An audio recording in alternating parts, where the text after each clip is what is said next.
My friends, what's going on? How you guys doing out there? Today I want to talk to you about hollow body guitars.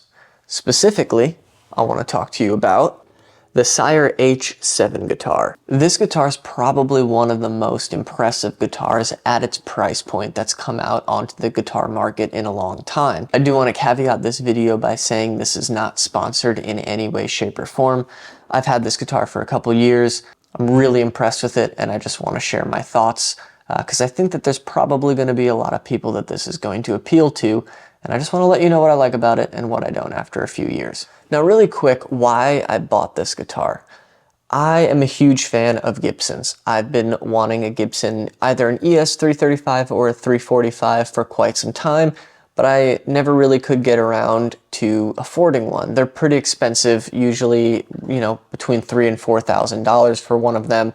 And if you want something that's, you know, has a nice pretty top like that one, which is got the flamed maple, you're looking at even more. That also kind of puts me in a weird position because I'm not really the type of person that wants to compromise. I'd rather just take the time and save, even if it takes a couple years, and get something that I really, really want and I'm really proud of, as opposed to getting something that's kind of in the neighborhood but doesn't really actually fill the void, if you know what I mean. So all that being said, this is really where the Sire H7 comes into play because it's a really, really cool guitar at a really low price point, under $1,000.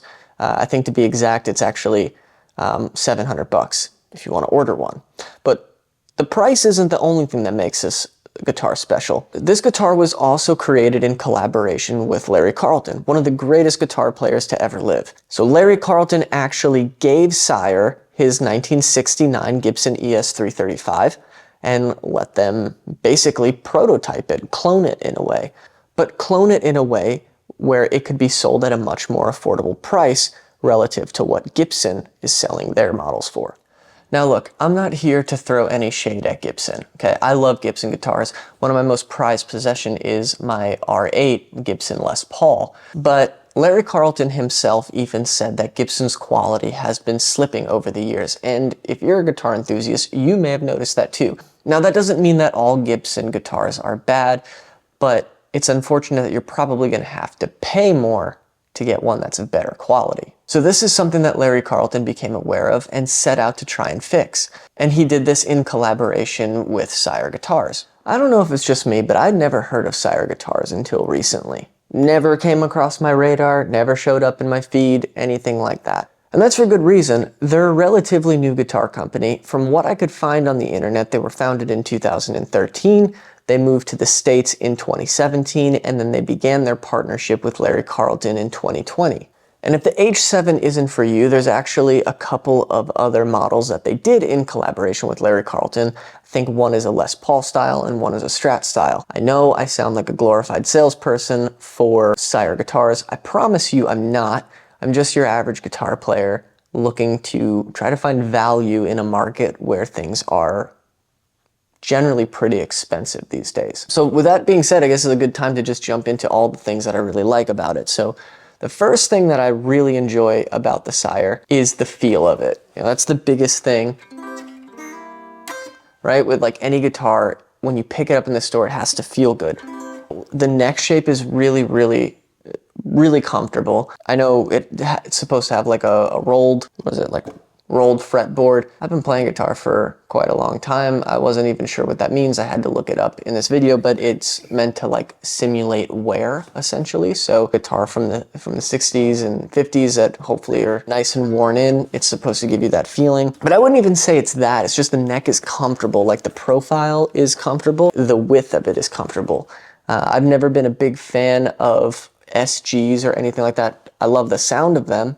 I just can never find one that's comfortable to play. The necks are always very wide for some reason.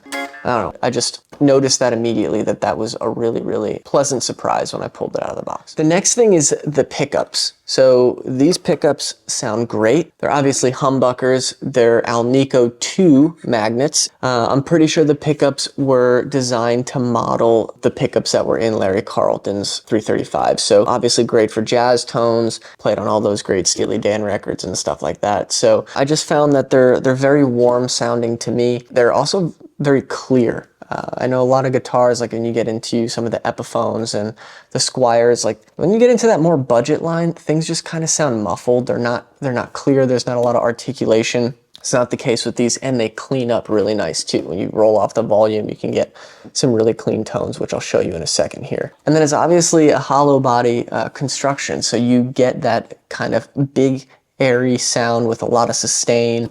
It's a really, really, really great guitar. Now, that doesn't mean the guitar is without its flaws. Of course, it's a $700 guitar. There's going to be flaws, but I'm gonna be pretty relaxed on my critique here because it is, you know, a pretty reasonable price point. Now, if this was a $3,000 guitar or even a $1,500 guitar, a little more criticism would be warranted. But in this case, I don't think it is. So my two biggest complaints with this guitar is the tuners. The tuners are absolute they're really not very good. It has a lot of trouble staying in tune. So that's one of the things I would immediately encourage you to upgrade is just get yourself some Grovers or, you know, whatever tuners you like and throw them on, and it will be a significant upgrade at not a very high cost either. I will say I bought one of the first runs of this guitar. I got it through Sweetwater and I bought it before it was even available. So I essentially pre-ordered it. It's been a couple years since I purchased this.